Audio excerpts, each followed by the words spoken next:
All right, Tim, go ahead. Welcome to Chapter Connect. I'm your host, Dr. Tim Radke, Vice President for Chapters of the Explorers Club.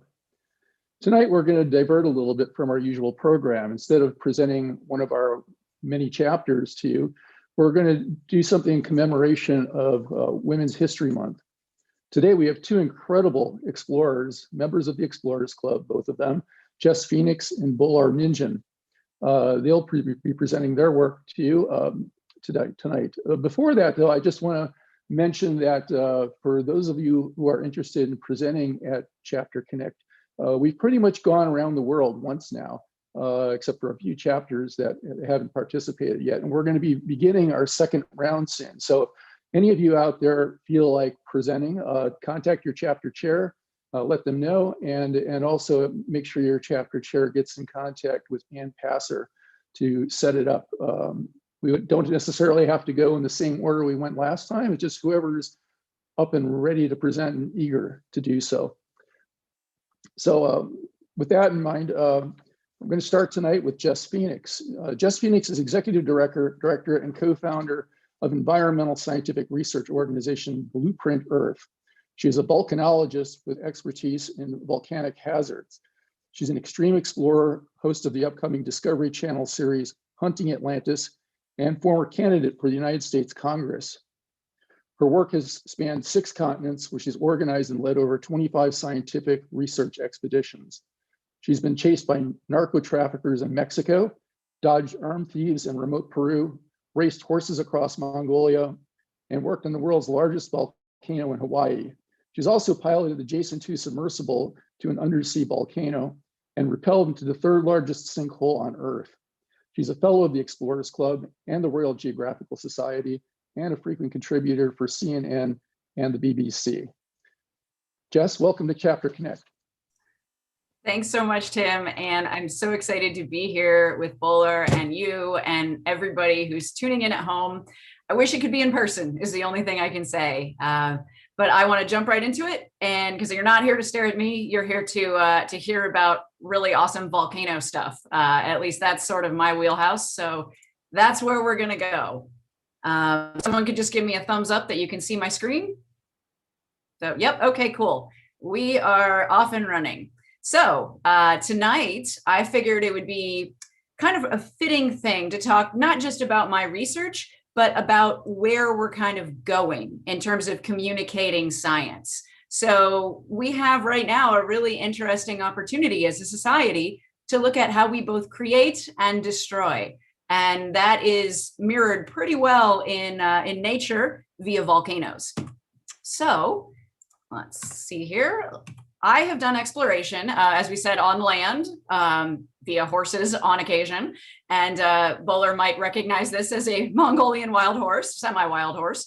I also do work undersea, both on volcanoes and for other purposes, and by air. So like all good explorers, hey, if the mode of transportation you have to take is somewhat unconventional, you just do it. And that's what I've been working on to try to get to these volcanoes over the years. So let's start off with your volcano basics. Now, this is what we call a cinder cone. This is on the side of Kilauea volcano, which is one of the world's most active volcanoes. This here is a specific cinder cone that has a name because it's so large. This is Pu'u'o'o. And I took this photo from a helicopter.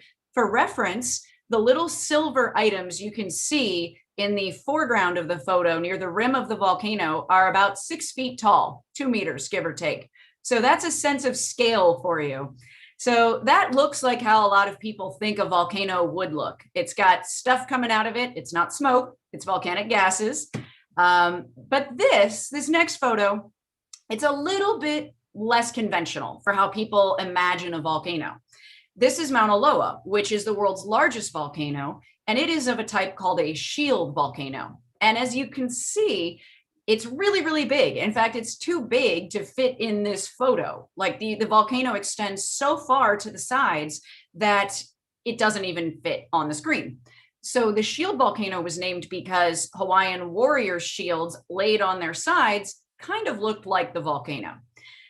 So this is not what comes to mind for people when they think, oh, volcano.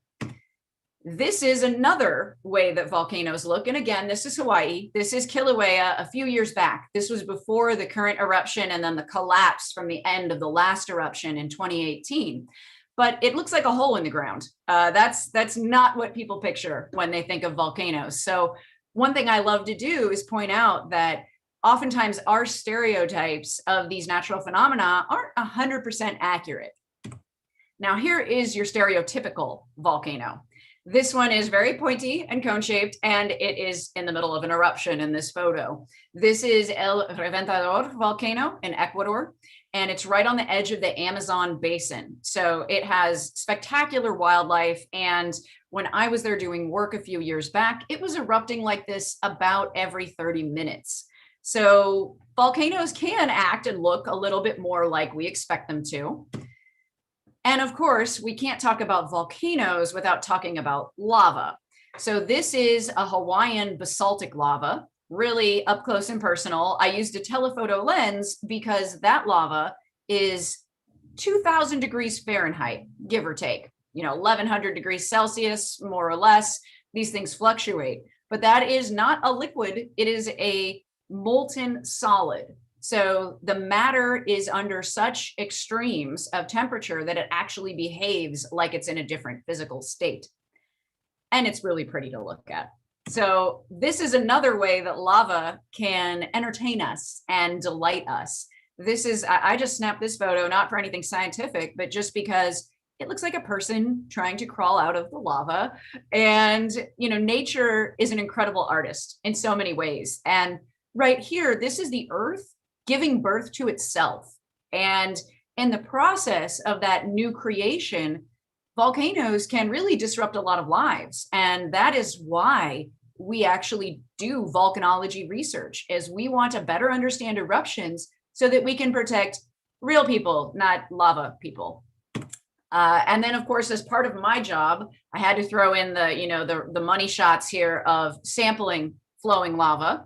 And this is when you walk up to a lava flow and you feel your eyes dehydrate as you are about to sample the lava, you are in it for real. And this is what I love a lot about my job, is being able to get information that is really difficult to acquire to then try to keep people safe. If we can better understand eruptions, then we know how to prepare and to respond to them better.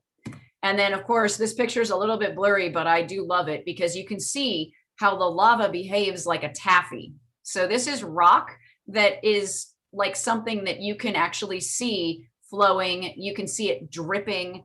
And when it cools, it will solidify. So we sample that molten rock because we want to preserve the minerals and the gases that are inside of it for analysis. So we can take these samples back to the lab after we dunk them in room temperature water in a coffee can, super fancy sampling technique.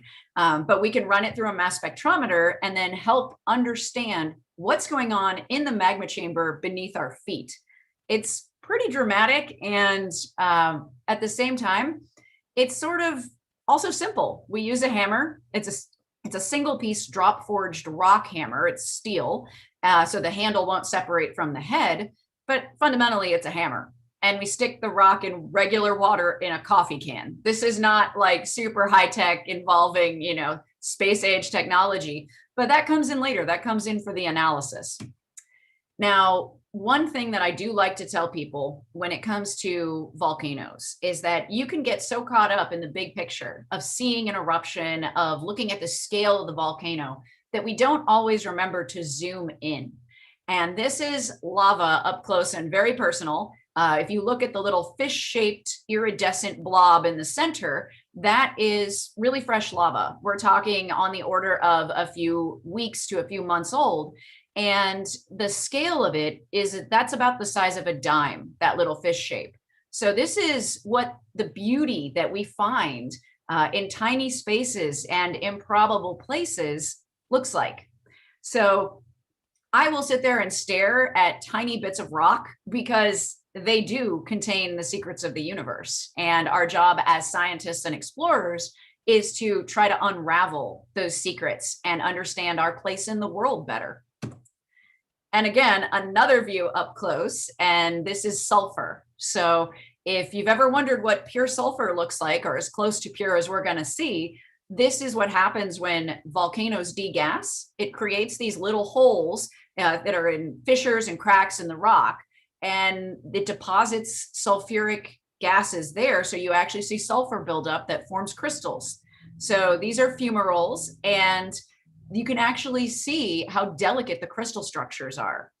They're both about 5 inches, 6 inches across. So we're talking, a little wider than a hand. These are not very big structures, yet they contain such intricate beauty. And it's something that, the finest human artists, we try our best to replicate, but nature, again, is the ultimate artist. And then we do actually sample gases from fumaroles. And this was just a little shot to show you what gas sampling from a fumarole can look like. We use a plastic tube and we pull the gas using a bicycle pump into a glass bottle. And we have to wear respirators and hard hats because this here was on the summit of Kilauea. So at any moment, the active eruption could have ejected some lava bombs or belched out gases in my direction. So we have to take proper precautions, but nothing is guaranteed when you're working on an active volcano. And then I said, okay, small scale sulfur, let's go large scale. So this is another volcano. This is Kawah Ijen in Indonesia, and its name means the lonely one in Javanese. And the water there, you can see it's really turquoise. And that's because it's so acidic that it's actually about 4 times stronger than battery acid. It has a pH of 0.24, at least it did when I measured it. And there are microbial mats that float around on the acid lake in Kawah Ijen's crater. And those are possibly clues to how life originated on Earth. So we find volcanoes are excellent laboratories, both for current hazards and also for what conditions may have been like when our planet was forming and when life arose way back when. And then, of course, obligatory, you got to stand in front of the acid lake. And I included this picture because you can actually see those microbial mats to the right-hand side of the lake in that photo. They're yellow and sort of like a muted tone, but those are microbial. Things are alive in this incredibly acidic environment. And extremophile research is one way that we are attempting to explore the how and the why and the what of these organisms that are so equipped to handle places we could never survive. And then this, I wanted to show you, this is a video, and this is what erupting sulfur looks like. This is not blue lava, although everyone thinks it is. This is again at Kawah Ijen, and this is what it looks like when sulfur is forced from the ground, and it's a lot cooler than regular lava, but you can watch it burn. 20 feet from the blue fire of Kawah Ijen volcano. Burning sulfur. Absolutely incredible. So volcanoes have myriad surprises for us, and I could actually watch that video on a loop for a very long time. But this stuff it's better than science fiction. It's science reality. And this, I wanted to just ask everybody in the audience for a moment to tell me, like, you don't have to do it right now, but maybe in the Q&A, someone can just come out with a guess and tell me if you're right or not later, or just play along at home. How many volcanoes are in this picture? And it's not necessarily the volcano itself you're seeing, but the products of volcanoes. So how many different volcanoes do you think you see? And we'll take a second, think about it. And the answer, I will tell you in a few minutes. I'm not going to tell you right now. This image, this is where we go with this, is, okay, volcanoes are cool. How do we tell the world about them? How do we get the word out about science around volcanoes and why it matters, why it's important? Well, I can just tell you that 500 million people around the world live in the shadow of active volcanoes. And that sounds a little freaky, but I could show you via the medium of TV and via writing books or articles or YouTube videos. But this is how we can communicate with people who will never have the chance to go to volcanoes, or people who may never have thought that they are like what a scientist can be. too often we see that scientists have been portrayed as older white men. And no offense to the older white men in the crowd.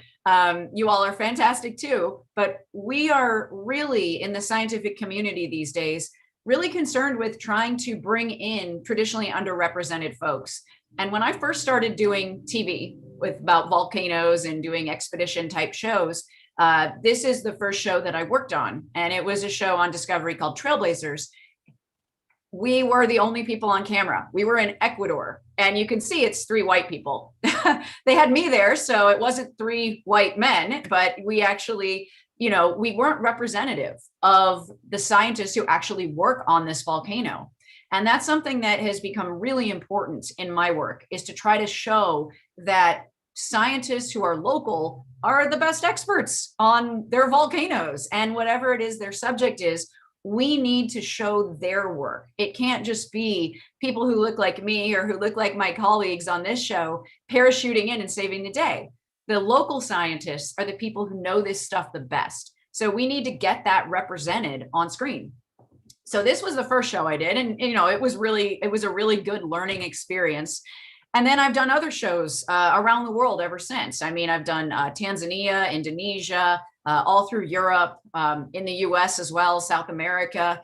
But just recently, we've been able to start working with the networks to show the local people who know the area the best. And now this is Oldonyo Lengai volcano in Tanzania. And it looks like your nice stereotypical volcano, but it's also the only volcano on Earth that erupts white lava. And as it oxidizes and makes contact with the air as it's erupted, it turns darker gray. But this volcano is really unique and fascinating. And I was incredibly happy that for this show, for the Science Channel, What on Earth, which we have a lot of our club members and fellows who participate in, on this episode, we actually included the local Maasai people, which was really important, I thought, because they are the people who the volcano, that's their mountain of God in their language. That's what the name means. And we actually showed me asking permission from the elder in the Maasai tribe to be able to go and film on that volcano. And I think that's just really critical. And of course, I'm bringing this up on, in honor of International Women's Month, because we have so many brilliant female scientists out there who never would have gotten a turn in the light in years past. And now we can do that. And just as a quick little aside, I'm doing another series for Discovery, and I wanted you to just look really closely. Like, this is just it was kind of a behind the scenes thing. I'm a co-host on it, and my friend and colleague Stel Pavlou is my co-host. Now, Stel is a person of color. He's Greek Cypriot, and I am female. So this is who we need to see hosting shows now. We need scientists and people who are the public faces of exploration to look like how explorers actually look. So I'm really happy that the club is doing they're putting a spotlight on trying to increase diversity in the ranks and to make this stuff accessible and something that people can get excited about, no matter what they look like, no matter what their cultural background is. Now, the show that I'm doing, these are some other behind the scenes little moments from it. On the right, it's a volcano. It's Santorini in Crete. And on the left, there's a big sinkhole. It's the third largest sinkhole on Earth, which Tim mentioned when he was introducing me. And there I am actually rappelling into it. So when we see that people who are explorers look like anybody you can think of, I mean, there are explorers with disabilities and explorers who come from every different racial, ethnic, and religious background. When we start to show that via popular media, we are going to be doing a wonderful act of creation that will help to combat a lot of the destruction that has come before. So volcanoes and representation go together extremely well. So a little side note, I do run a nonprofit called Blueprint Earth, and we do allow people to come out and do research with us. We primarily work with students in the Mojave Desert, and we do geo, bio, hydro, and atmospheric work. And we actually reach mostly women and students of color. But we're always happy to have volunteers who can come along and want to kick in a little money so we can bring more students out to do this research. So please look us up if you want to come and do some research closer to home and go on an expedition that is relatively accessible. And then, of course, I've got a book that's just come out, and then you can get in touch with me on a variety of platforms. I've got them all listed there. So if you have any volcano questions, any questions about going on TV, maybe you've been asked to be on camera for something and you would like some pointers or some help, or maybe you need to know a volcanologist for something. If I can't help, I'm happy to find somebody who can. So please use the network that we have through this club. It is wonderful to be able to connect with people like Bolor, who I would never meet in normal life because I do volcanoes, she does dinosaurs. But I am so excited now because Anne brought us together. Anne Passer suggested this, and here we are. So hopefully we all get to know each other a little better, and we can make our exploration work even more meaningful as we come out of this pandemic. So thank you, everyone. And that's it for me.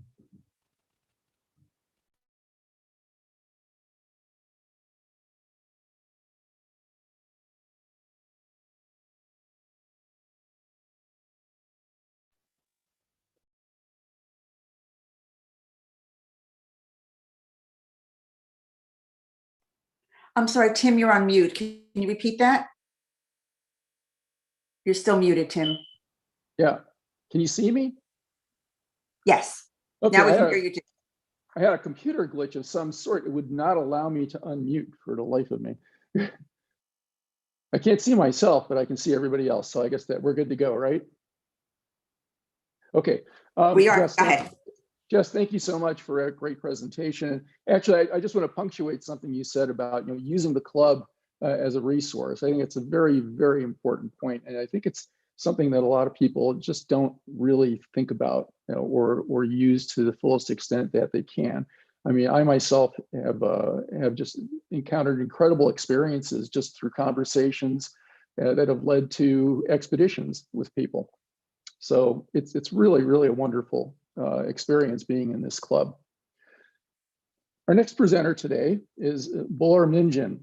She's a Mongolian paleontologist who played a pivotal role in stopping the illegal sale of a fossil skeleton of the dinosaur Tyrannosaurus bataar. In addition, she helped coordinate the return of over 30 other stolen dinosaurs to Mongolia. She's an emerging explorer with National Geographic and received an Earth Award from Wings WorldQuest, was awarded a Polar Star from Mongolia, and is a recipient of the Raymond M. Alf Award for Excellence in Paleontological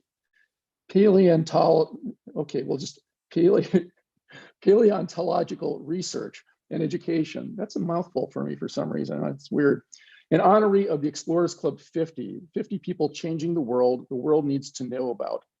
Her latest projects involve educational outreach in the Gobi Desert and a conservation park to combat illegal fossil poaching, and building a community-centered dinosaur museum at the Flaming Cliffs. She has appeared in documentaries by BBC Horizon and the Giant Screen Films, and her work has been featured in National Geographic, Earth Magazine, The Atlantic, The Scientist, and Smithsonian Magazine. Bolor, welcome to Chapter Connect. Well, thank you, Tim. Thank you for your introduction. And of course, thank you, Anne, for inviting me to present here at the Explorers Club. And I'm really happy to be here. And it was very interesting to see Jess, talking about volcanology. And of course, I'm a geologist also, but never seen volcanic activity like so close to it. I mean, we usually go out to field, geology mapping, going back in millions of years back, but looking at the geological process happening today is really important. And also, the things Jess pointed out that, media plays really important role in terms of, to having representing a different diversity of people for science. And I'm really happy, the work Jess is doing, and it really helps for science to bringing, all different people from, around the world. So let me start my presentation. So I need to share my screen. So let me know if you see my slide. Good. Okay. Well, thank you. So today I'm going to talk about protecting and preserving Mongolian dinosaurs. So before I start my presentation, I wanted to introduce the organization that I founded. So our mission is to strengthen geoscience education in Mongolia, conserve Mongolia's fossil heritage, and promote Mongolian paleontology and edify the next generation of Mongolian paleontologists. So if you want to learn more about our organization, please go to the link below. I know some number of Explorers Club members and fellows, and Jess, of course, you've been in Mongolia. So I like to show the map where Mongolia is located. So Mongolia is basically sandwiched in between two giants in the countries, Russia and China. So I was born and I grew up in a capital city called Ulaanbaatar. So you can see right at the center of the Mongolia map. So I really want to bring you back in 100 years, 100 years. So 1920s, American Museum of Natural History sent third Central Asiatic expedition. So this expedition actually made very important discovery in Mongolia in finding dinosaur nest, first dinosaur nest in the world.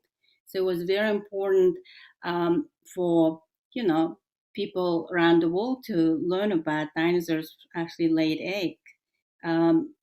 So this discovery been made in a place called Flaming Cliffs. In Mongolian name is Bainzak. So not only dinosaur egg nests were found from this locality, and also a dinosaur called Velociraptor. So you probably know this dinosaur is a raptor from Jurassic Park movie.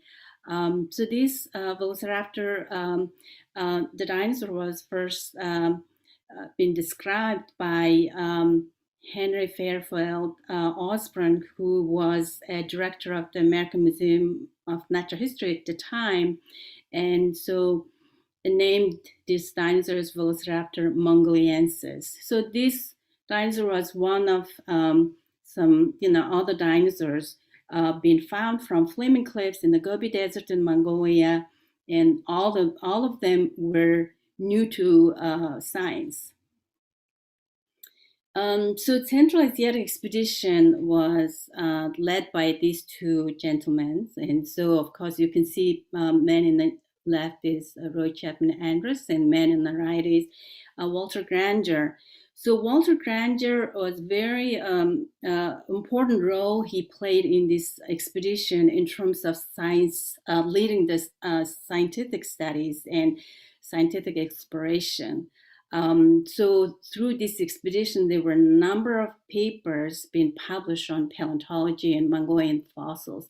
But not only, Mongolian fossils, also this expedition expanded their exploration to China as well. So, and many of Explorers Club members know Roy Chapman Andrews because he has connection to the club. And he was a member of the Explorers Club in 1908, and then also he became the president of the Explorers Club between 1931 and 34. So he's known by his exploration in Mongolia, and he's holding this the first dinosaur egg nest that his team discovered at the Flaming Cliffs, and then. The same egg that he's holding, and to get this egg get auctioned to raise money to have the expedition continue on to do the scientific exploration in Mongolia. Unfortunately, this action actually been heard by Mongolian government back then, and it was one of the cause the expedition stopped working in Mongolia. And of course, during that time was some revolutions and all, unstable situations happening in China and Mongolia. So it was many different reasons that the expedition couldn't go back to Mongolia. So, and I'm jumping into around 1970s. Well, actually, this is my father, Minjin Cholong. He was one of Mongolia's first generation of paleontologists who were trained in Russia in 1960s. So, picture on the right, he has a picture standing in front of University of Moscow. This is the place he got his degree in paleontology, and then following the years, he very closely involved in working in Soviet Mongolian paleontological expedition in 1970s and also 1980s. And you can see upper left side is the compound where Soviet Mongolian expeditions about to ready go to Gobi Desert and in different parts of Mongolia. So for me, so in 1990s, I was, I had an opportunity to join the expedition run by Mongolian Academy of Sciences and American Museum of Natural History. So, since 1920s, for 70 years, Mongolia was a socialist country, was a satellite country to Soviet Union, and then 1990s. Mongolia opened the border to Western scientists and tourists, and so we had some democratic revolution very peacefully. So this really opened the opportunity scientists from Natural History Museum to come back to Mongolia, and I had an opportunity to join this expedition. So I worked for this expedition for 6 years. So it was interesting that you can see, like, even almost 100 years passed, but doing expedition, there are things never change, right? So we still dealing with the same environment and harsh place to work in the Gobi Desert, and so. But there are some things change, of course. I was one of few women was in this expedition. Of course, in 1920s, expedition led by Rochep and Andrews, they were all men doing the exploration back then. So with this Natural History Museum expedition in 1990s, they started, still going on right now. So they made very important and amazing discoveries in Mongolia. So one of the specimens I actually worked on from this expedition was this beautifully preserved fossil mammal that found in the Gobi Desert. It's called multituberculate. It's about 90 million year old specimen. So it, in terms of fossils, it's really, rare to find complete skeletons. Having such kind of preserved, beautiful skeletons really helps for science to get a lot of data and information to learn about this, beautiful and important fossils and animals that lived back in millions of years back. So, but then while I'm in New York, I was doing my PhD at the American Museum of Natural History. Of course, we back in home in Mongolia, we were facing serious problems that poaching and stealing of fossils from fossil sites. And I mean, these actually started the time when Mongolia opened 1990s. There were times that dinosaur eggs being sold multiple and many times that to tourists. It's been reported in customs newsletters and Mongolian customs newsletters, and some of tourists trying to attempt to cross the border, putting dinosaur eggs or dinosaur bones in their luggage. And so things got really bad that, this is picture you're looking at, I took in the Gobi Desert, and these are damaged fossil specimens, you can see the bones being all scattered and has very fresh, broken surface that is usually not natural. When we find fossils, we can tell by looking at, the preservation and condition and all that. But then this is clearly is done by mechanically and by human. And so this is really concerning.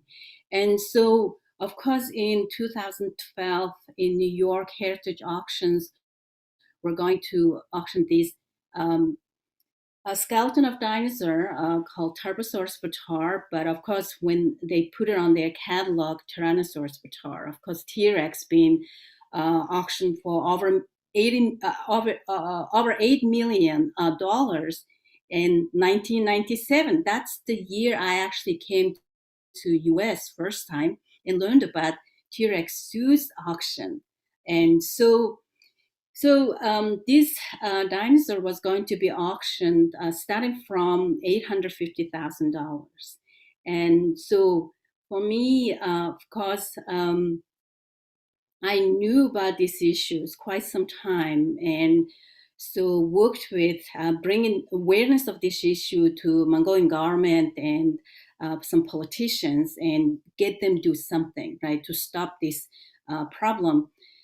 So I reported to Mongolian government, and so I'm just comparing here with T-Rex and how, Tarbosaurus and T-Rex, how they look similar in overall body size. They are very similar, running on the hind limbs, short arms. But then if you look at the skull, and that's the key features that we can tell and see how different they can be from each other. If you look at the anatomy, it's the key things.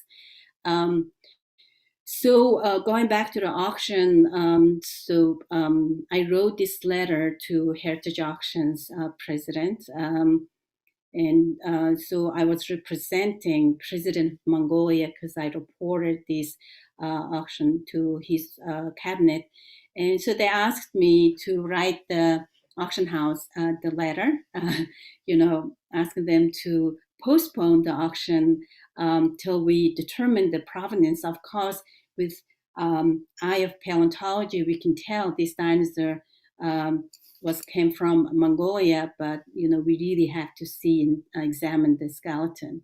So it was actually quite long process. This thing happened. I think I can't go through and talk about the whole thing, what happened. It will be another talk. I have to do another presentation just to talk about this case. Was crazy and amazing and very successful that we were able to get this dinosaur back to Mongolia. So this picture was taken right before that I was going to send this dinosaur to Mongolia and numbering each bones for the Dinosaur Museum that established 2013 because of this, this case was going on because media covered this auction quite heavily, and even Mongolians start to learn about what's going on about this auction. And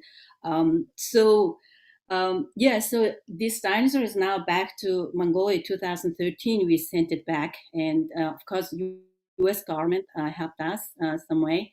And then since then, we have some number of dinosaur fossils been repatriated back from U.S. And these are pictures that you can see. It fills up, picture up on upper left and the lower right, actually two separate rooms, and it filled those rooms with these bones and large jackets that has dinosaur skeletons in it.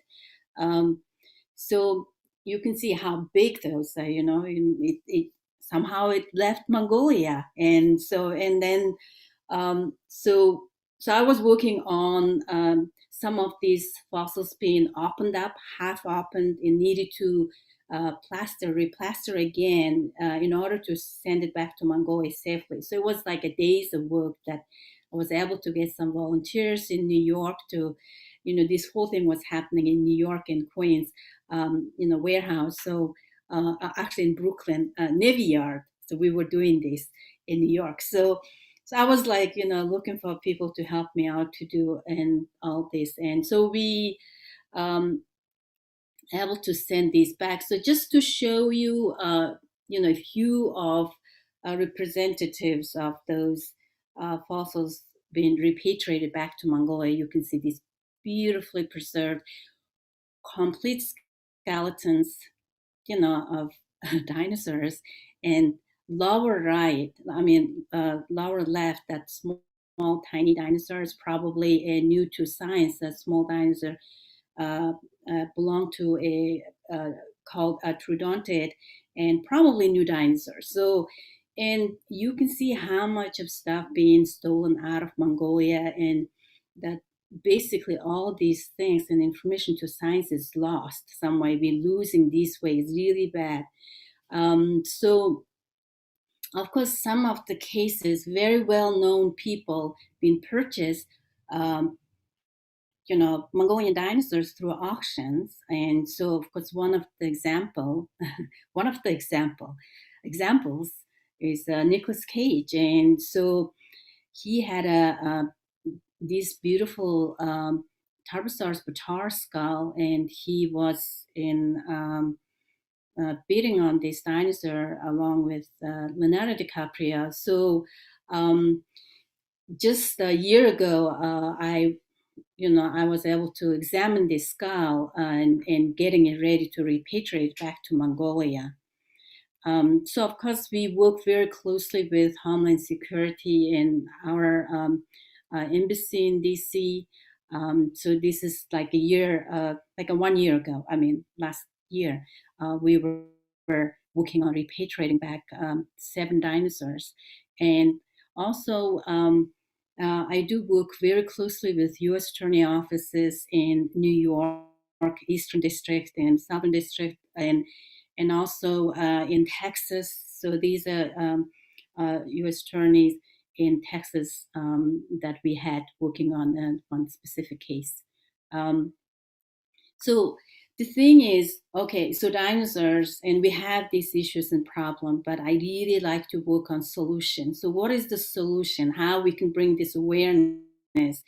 And so for us, it's focusing on community. Where is the source area of this problem is coming and happening, right? In fossil sites, and right around this area has nomads living. And so, they're not aware of that. There are, important fossil discoveries being made like for, 100 years ago, even now, today. So what we're doing is this dinosaur, mobile dinosaur museum. We asked the American Museum of Natural History to donate us because their movable museum program ended. They were looking for a home for this movable museum. So I approached the museum and asked them to donate it to our organization. So we were able to get this funds, of course, with help of our donors. And Jerry Ostrom, he generously supported our project, and along with Thomas Jackson. And so we doing this project now 5 years, going and driving these bus across the country and teaching our kids and community about our rich fossil heritage. And so, and also, this is, for me, it is very significant that these students actually kids of nomads who live right next to the Flaming Cliffs. They go to school in this small town close to the Flaming Cliffs. And so 2019, through our Young Scientist project, we were able to bring them to the Natural History Museum in New York. They are the first representatives from the community from Flaming Cliffs, and seeing these dinosaur and dinosaur egg nest being discovered 100 years ago. So after 100 years of the discovery, then this community able to see this, exciting discovery. And you can see a picture on the right is the holotype of Velociraptor skull. And so that one is the very first specimen that named is a Velociraptor, only one in the world, right? So, and then of course we work with the teachers in these small communities and teaching them about dinosaurs. And so we really hope that we will expand these programs regionally and nationally, that and the whole country will learn about our fossil heritage, and then we'll work together to protect and preserve this important fossil heritage for the next generation. So most importantly, I want to end my talk that we're working on right now, community-centered Gobi Dinosaur Museum in the Flaming Cliffs, where is the first discoveries been made, where the story started. So this is really important. So we have this. So we have a vision for our museum is to become internationally recognized dinosaur museum that places the hopes, dreams, and future of the local community first. So the mission of the museum is to engage the communities of the Gobi Desert to protect and preserve dinosaurs of Mongolia, to support these communities through development of sustainable dinosaur tourism, and to share fossil discoveries of the region with the rest of the world. And thank you for your attention. And so this is my last slide. Thank you so much, Bolor. Great presentation, very informative. I wanted to ask you just a brief question. You mentioned in your one of your latest projects is a conservation park that's going to help combat illegal fossil poaching. How is that going to work? I'm very curious. Well, I think, conservation is kind of a word that we usually use for, for more living animals and all, right? But I think it's really important that, 100 years ago, when this first discovery has been happening in Mongolia, when dinosaurs left the country, knowledge left with it. So the point is that, since then, we had a number of fossil discoveries, dinosaur fossil discoveries been made in the Gobi Desert, and they all left the country. And we do have some collection in the country, but, once that source is left means knowledge is left, right? So, because, here in New York, we hear about, all these amazing dinosaur discoveries happening in Mongolia and all, but people back in the Gobi Desert, they cannot get that, information because, the information coming out in English first, right? And so they don't know where to look for to find about what is being found, what is new dinosaurs being discovered. They don't really have source of information and places even to see these dinosaurs.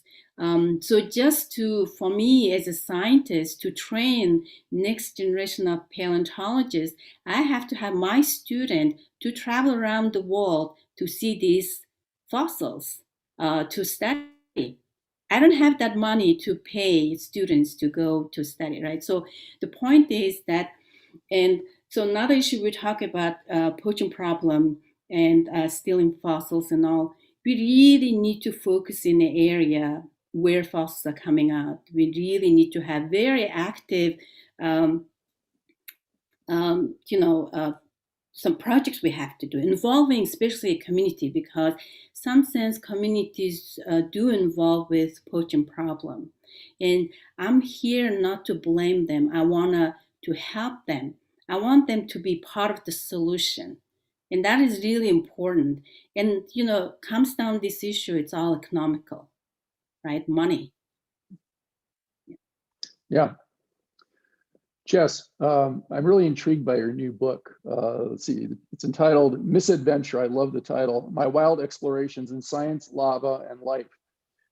Could you tell us a little bit about the book, what we can expect to find in the book?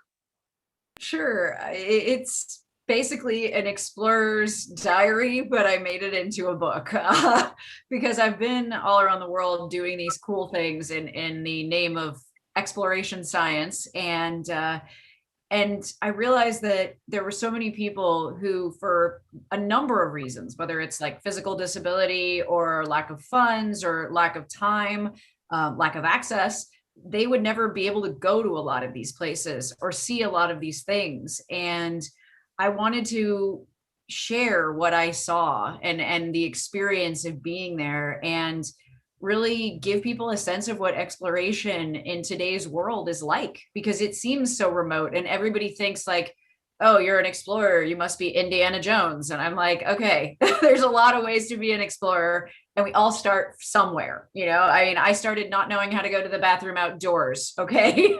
So I have come a long way, and all of this stuff can be learned. And that's what I wanted to show people, is that the world is just full of wonders. I mean, I'm like now all geeking out on dinosaurs because I just watched Bolor's presentation, and I'm like, I want to go to the Flaming Cliffs. I want to help. And I want people to get that excited. Like, even if you're, a stockbroker in your 60s, be excited, wonder at the world. So it's really, the book's a love letter to science and exploration, and finding that there is still exploration to be done.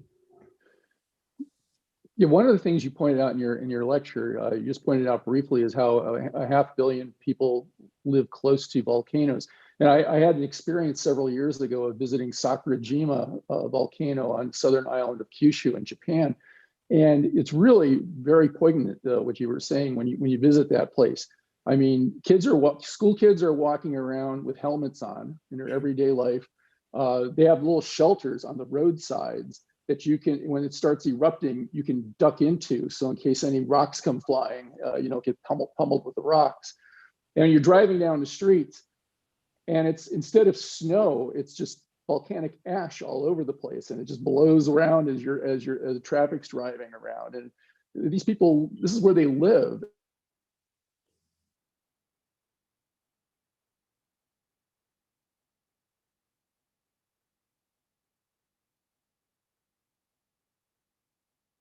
And I'll tell you, like, learning that the US is either the second or third highest number of active volcanoes of any country on Earth, just depending on the day, and that there are about 45 volcanoes erupting at any one time around the world. Like, that blows my mind. I want other people to know that our planet is alive. Like, it's still evolving and changing and creating and destroying. I mean, it's going through these cycles, and it's up to us to adapt to the Earth, not the other way around. We are not going to win that one. So, Anne, do we have any questions from our audience tonight? Of course we do. And I just wanted to say thank you to Jess and thank you to Jess and Bolor for joining us this evening, because these are incredible women that all of you out there need to hear. And they're working with young kids, they're getting people interested in science, and making a new generation of scientists that are just going to be extreme in what they do, following in your footsteps. So I just want to say thank you to both of you. Bolor, to start off with, we didn't know that your father was a paleoanthropologist as well.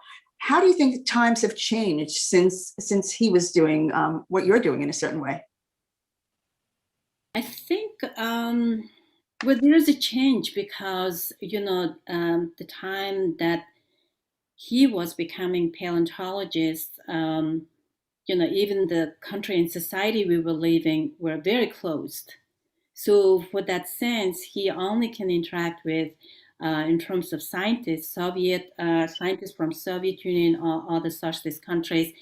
They're not allowed to have any communication with Western scientists. So some way the research and the work they're doing are limited by sources. And so, and of course, now there's a lot more opportunities that, for us as a scientist, that, and especially being Mongolian scientists, we can, have an international collaboration, and that's what's happening right now. And so the thing is, actually, my father, he did his PhD on fossil corals from Mongolia. So which was dated 400 million years old, right? So Mongolia used to be under sea, back in 400 million years ago. So my dad was studying fossil corals, but he had interest to study dinosaurs, but he never been encouraged to do that. He's been discouraged some way. So he had his own challenges when he was doing his, research and yeah, so it was some ways very different. We have another question for you from Llewellyn, who asks, I visited Mongolia and came across a former Soviet military base that was very highly polluted and problematic. Did the Soviets steal fossils and dinosaurs? Yeah, we do have paleontological expeditions come from Russia. So Russian scientists are working also in Mongolia. And so they work with Paleontological Institute of Mongolian Academy of Sciences. That is, only one governmental institution in the country.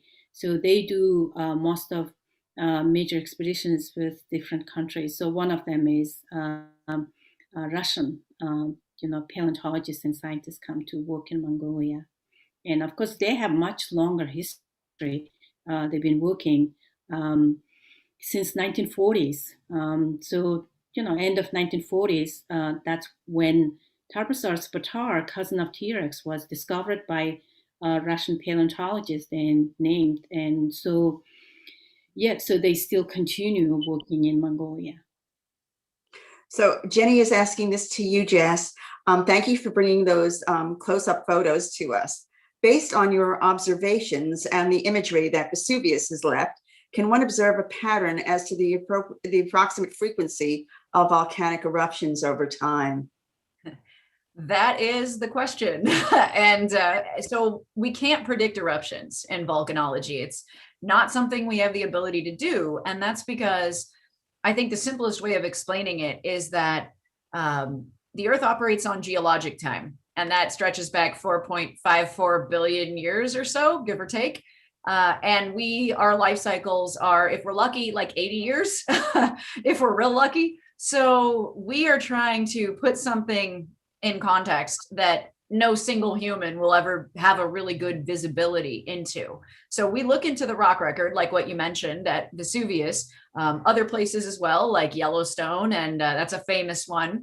And we try to say, well, it looks like in the past, this volcano has erupted at these times, but we only have evidence for what is preserved in the rock record. So if something happens, and like, let's say a whole bunch of volcanic ash falls, and then there's a lot of waterfall, a lot of rain or flooding, then that ash will never make it to become a rock, and it won't be recorded.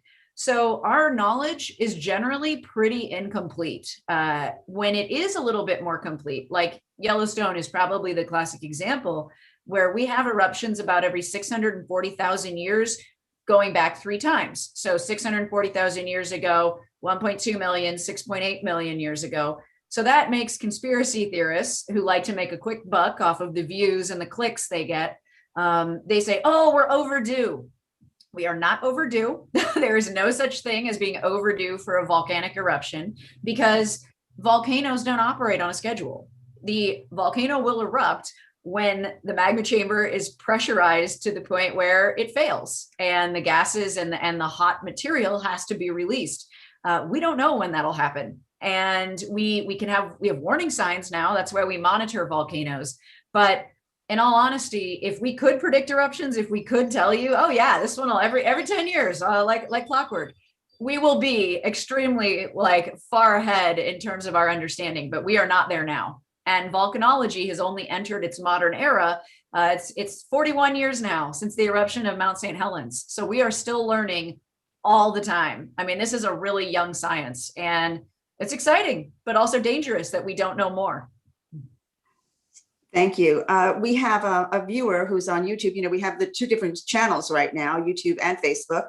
And Frederick Weinstein is asking on YouTube, he loved your talk, Bolor. He loved your presentation and wants to donate, but doesn't see a donate button. Can you just give people out there a way to connect with you so that they can help you out if they want to? Oh, very nice of you. We not accepting donation right now, but we're going to do fundraising very soon, specifically to do with our community-centered museum, because this project is very important. So we're very close to be done. We have a team of architect and design, and some consulting firm is working with us on this project, and we close to be done. And soon we will post on our website, which is www.mongoliandinosaurs.org. So if you go to that website, and soon we'll be posting our donation button, and specifically for this museum. And of course, we have a number of projects going on, annually and every year. And those are focused on also community for children, students, and community, teachers. And so we have some number of projects. So if you go to our website, you will find out more information. And then the beginning of my presentation, I put in my email address. I don't know if I post it here again. You can also reach out to me by email as well. And if you can help, volunteering also welcome, please. And we always need, help. Thank you. And really, Jess and Bolor, you both have these incredible foundations that you're working with. And Jess, I'm going to let you repeat also what you're doing and give people a way to connect with you. But in the meantime, I just wanted to also, there are a few more questions here before we sign off for the night. So this is from Jenny, and this is for you again, Bolor. Amazing photos of fossils. From your observation of such fossils, what, in your opinion, brought an end to the dinosaurs? What climate change at the time, was climate change at the time a possibility? Well, I mean, there's competing theories in terms of how they've been extinct. And so, of course, most often being supported in the idea of, asteroid. So I think that's possibly, happened. I mean, not all, some data supports that. And in terms of Mongolia, I mean, and we have actually dinosaur fossils been found starting from basically like early Cretaceous, I would say maybe 130 million up to 80 million. And so during that time, actually climate being changed quite, some number of times. Specifically those beautiful fossils that was been found in Mongolia, back then it was also kind of pretty similar to what is the current days now in the Gobi Desert, because back then Mongolia is already away from large body of water and in kind of middle of in the continent. And so, but then, there were some lakes and ponds to go around for animals to drink in. But now, of course, in the Gobi Desert, it's really hard to find, open water. So there's, a little bit of change, of course, happened. So let's see, we also have a question. First of all, everybody wants to go to Mongolia now. And, Jess had her hand up. Dave Dolan has his hand up. So I think you should be expecting a lot of visitors. In fact, one of your friends wrote in earlier to ask when you're going, Bolor, because I think he'd like to know if there's an opportunity for other people to go along with you, and if they can do something along those lines. So that's a question posed to you. Oh, well, thank you. Yes, please welcome, come to Mongolia. There's so much, not just dinosaurs. We have a very rich culture and very interesting. And so, and a lot of room and place to roam around to explore, because we have a really, big country and only 3 million people. And so there's so much of pristine and beautiful nature that you can come to explore. So for me, I plan to go back to Mongolia in the summer when Mongolia opens the border. Now is closed. So, and I'm hoping to do some of our planned projects, especially traveling with that movable dinosaur museum.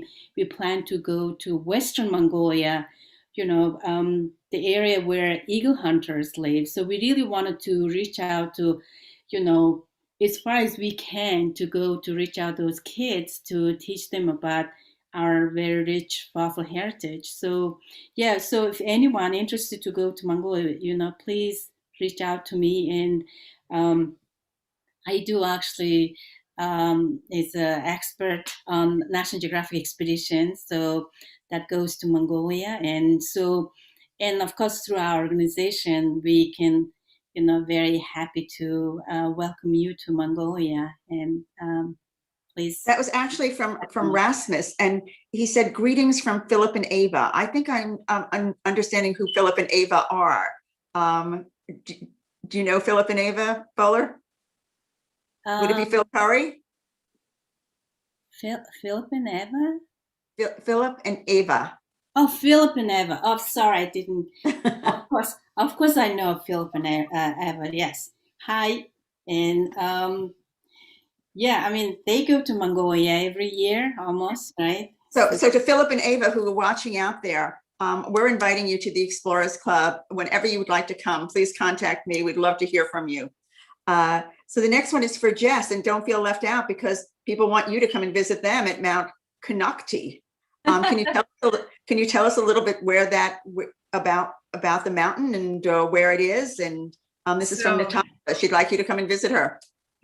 Oh my goodness. Yeah, so this is something that a lot of people don't know, that California actually has a ton of volcanoes, and Mount Konocti is one of those. And it's near Clear Lake. So if you look up Clear Lake, you can actually see the whole area around Mount Konocti, and it's a really well-known volcanic field. I was actually supposed to film something there a while ago, but it didn't work out. So California, we have active volcanoes, ones that could erupt again. Mount Lassen, Lassen Peak is how it's properly termed, did erupt in the 1900s. And then we have Mount Shasta, of course, and then there are lots of other smaller, not as exciting looking volcanoes that are around, including mud volcanoes in the southern part of the state. They're all tied to geothermal activity, and the Clear Lake region, including Mount Konocti, is a place that I would love to go and nerd out. It's not that far away either. I mean, it's north of San Francisco, but it's not that far. And I did want to also say the gentleman, Frederick, who was asking about how to donate to your org, Bolor, I saw a donation from him come in to Blueprint Earth. So thank you, Frederick. And he's very serious. He wants to give you money. So give him that link as soon as you can. That's awesome. That's so nice. I have to say this because we are the Explorers Club. So Frederick, if you're watching, we would be happy to accept a donation as well. But we're very happy to help everyone out here and make it go around to everyone because these women are just doing a terrific job. There are so many comments in the chat room this time that are just incredible. And they're not questions, they're really comments. And I'm going to tell everybody out there who's watching tonight that Jess and Bolor will be reading the chat room and they'll get back to you because some of these comments are very, very interesting. People that have been there historically, and there are certain connections that should be made. And that's the reason to have Chapter Connect and bring these people to you and give you the ability to speak to them. So I think that's about all of our questions for tonight. But Bolor and Jess will make it to the chat room and answer some of the comments that you've put in here. And I hope that the connection goes a long, long way. It's just been an incredibly cool evening, and more people want to go to Mongolia. It's just, there's another person that wrote in who wants to have more information about Mount Vesuvius. So you've got a lot of things to answer here, but I can't thank you enough. And you make the club so proud to have you as members. And I'm honored to have you as friends. So I really appreciate you coming and speaking this evening. Thank you so much. Yes, thank you. Thank you, Anne. Yes, Stay tuned Monday night for a lecture with Alex Moore on COVID and climate change. And next week, we hope to bring you another Chapter Connect, correct, Tim? Yes, to be announced as I understand right now. And just keep the chat going. we hope to see you real soon. We hope you have a great weekend, and we hope you enjoyed the program this evening. Thank you again to everybody for joining Yes. us. Thank you. Bye, everyone. Have a great night. Bye-bye. Explore. Good night. Absolutely. Get out there and explore. And anybody that has kids that want to put them in touch with Jess and Bolor, please do so, because they are working so beautifully with the youth of tomorrow that as much as we can do that, that's our future. So thank you again. Good night.